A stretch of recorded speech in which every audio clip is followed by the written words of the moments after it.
बहुत समय पहले की बात है। एक गांव में एक गरीब किसान अपनी बेटी के साथ रहता था। किसान बहुत ईमानदार था, लेकिन गरीबी ने उसका जीवन कठिन बना रखा था।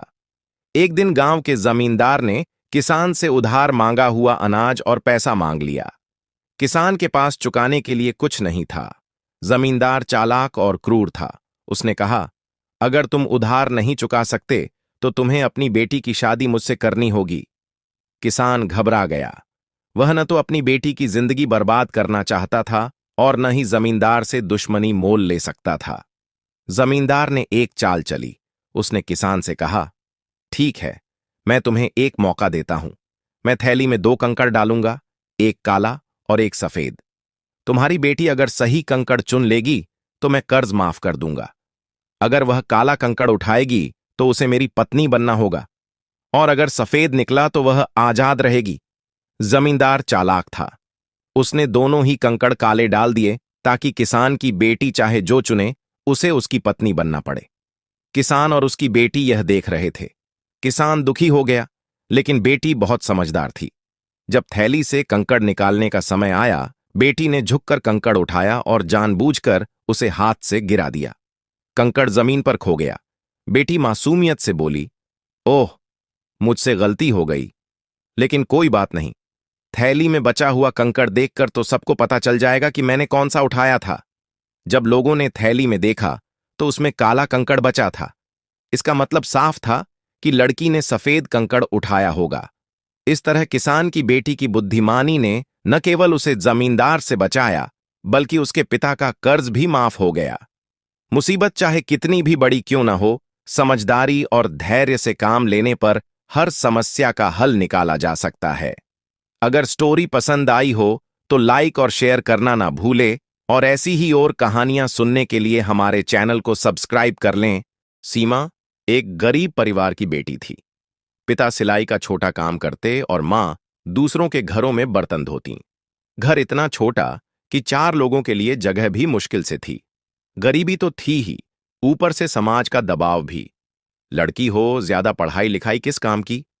लेकिन सीमा के सपने बड़े थे। उसे डॉक्टर बनना था। जब भी वह गांव के छोटे अस्पताल जाती और बीमार लोगों को दवा के लिए तरसते देखती तो उसका दिल कांप उठता। उसी दिन उसने तय किया, मैं डॉक्टर बनूंगी और लोगों का दर्द कम करूंगी। लेकिन हालात उसके खिलाफ थे। स्कूल की फीस भरने के पैसे नहीं होते। कई बार किताबें खरीदने की जगह उसने अखबार इकट्ठा करके पढ़ाई की। कभी पुराने नोट्स मांगे, कभी फेंके हुए पन्नों पर लिख लिख कर प्रैक्टिस की। मां कहती, बेटा, सपना मत देख इतना बड़ा, हमारे पास पैसे नहीं हैं।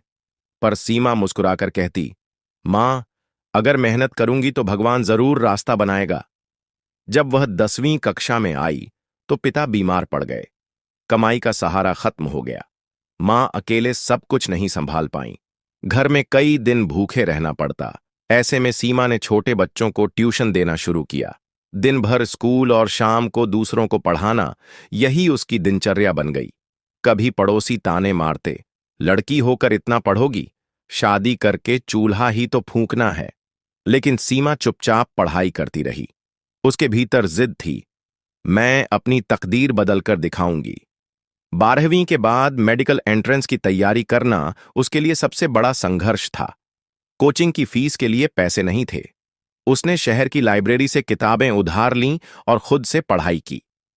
रात रात भर जागकर, कभी मिट्टी के दिए की रोशनी में तो कभी बिना बिजली के अंधेरे में मोमबत्ती जलाकर। कई बार ऐसा हुआ कि पेट खाली रहा, लेकिन वह किताबें छोड़ने को तैयार नहीं हुई। उसकी आंखें थक जातीं, लेकिन उसके सपनों की आग बुझती नहीं थी। परीक्षा का रिजल्ट आया, सीमा पास नहीं हो पाई। दिल टूट गया। उसने खुद को कमरे में बंद कर लिया। मां ने समझाया, बेटा, हारना बुरा नहीं, हार के बाद उठना जरूरी है। सीमा ने आंसू पोंछे और कहा, मैं दोबारा कोशिश करूंगी। अब की बार उसने और ज्यादा मेहनत की। दिन के 16 से 17 घंटे पढ़ाई की। सुबह अखबार बांटना, दिन भर बच्चों को ट्यूशन देना और रात को पढ़ाई, यही उसकी जिंदगी बन गई। लोग कहते, पागल हो जाएगी इतनी मेहनत करके। लेकिन सीमा ने सबकी बातों को अनसुना किया। आखिरकार रिजल्ट का दिन आया। इस बार उसका नाम लिस्ट में था। सीमा ने मेडिकल कॉलेज में एडमिशन ले लिया। उस दिन मां रो रही थीं, लेकिन ये आंसू खुशी के थे। उन्होंने कहा, बेटा, आज तूने साबित कर दिया कि मेहनत सच में किस्मत बदल देती है। सालों की मेहनत के बाद सीमा डॉक्टर बन गई। जिस गांव में लोग उसका मजाक उड़ाते थे, वहीं अब लोग उसे सलाम करने लगे। जब उसने पहला अस्पताल खोला और गरीबों को मुफ्त इलाज दिया, तो पूरा गांव गर्व से भर उठा।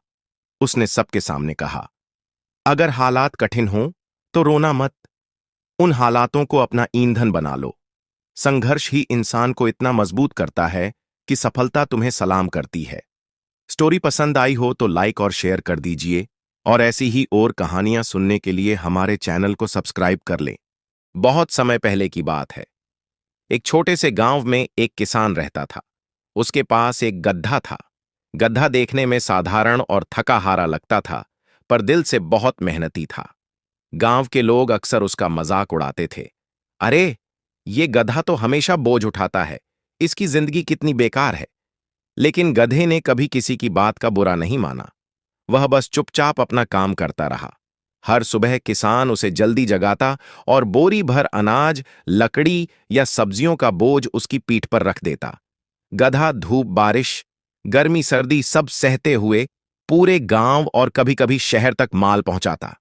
वह थक जाता, लेकिन कभी शिकायत नहीं करता। उसके दिल में बस यही था, मैं मेहनत कर रहा हूं और यही मेरी सबसे बड़ी ताकत है। एक दिन किसान बहुत बीमार पड़ गया।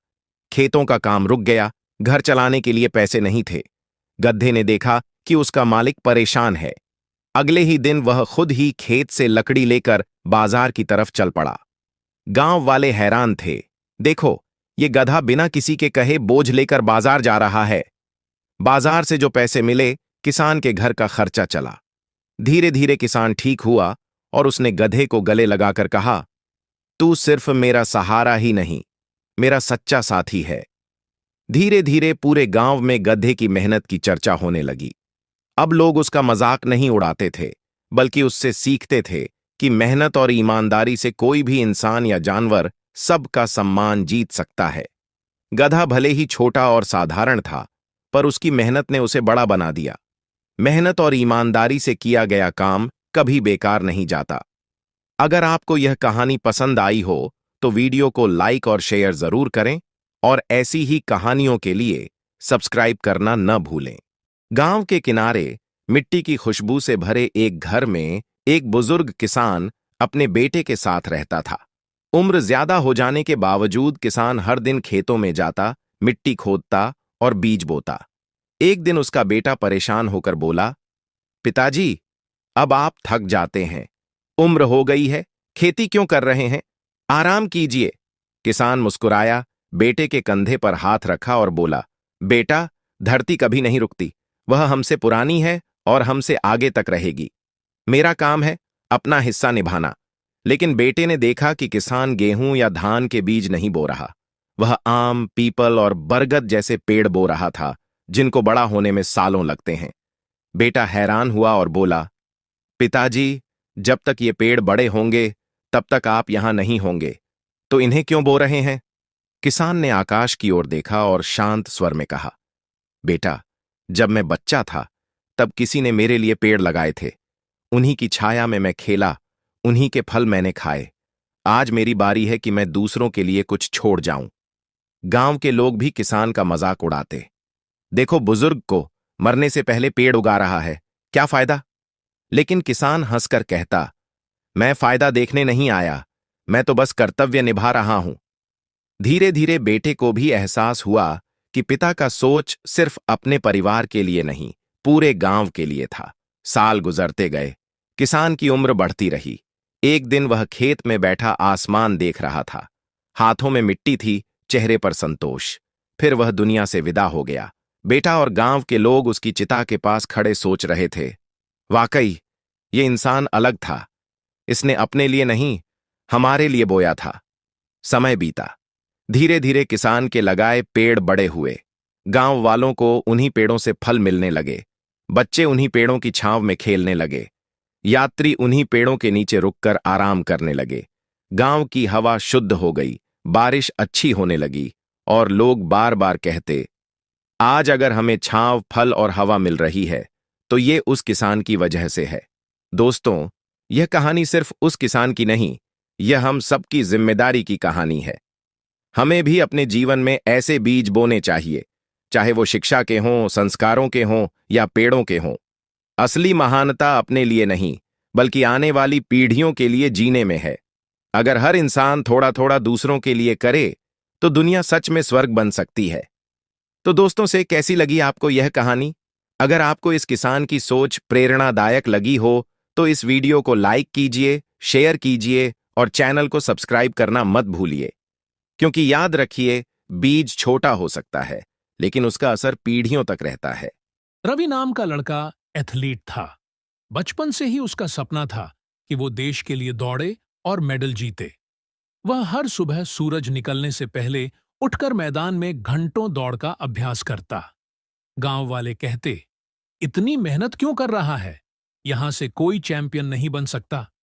लेकिन रवि के कानों में सिर्फ अपने दिल की आवाज गूंजती, मंजिल बड़ी है तो रास्ता भी बड़ा होगा। आखिरकार राज्य स्तरीय दौड़ में उसे मौका मिला। पूरा गांव देखने आया। सीटी बजते ही सब धावक दौड़ पड़े। रवि आगे आगे था, लेकिन अचानक फिनिश लाइन से कुछ कदम पहले उसका पैर फिसला और वह गिर पड़ा। घुटनों से खून निकलने लगा। बाकी धावक आगे निकल गए। लोग सोचने लगे, अब खेल खत्म।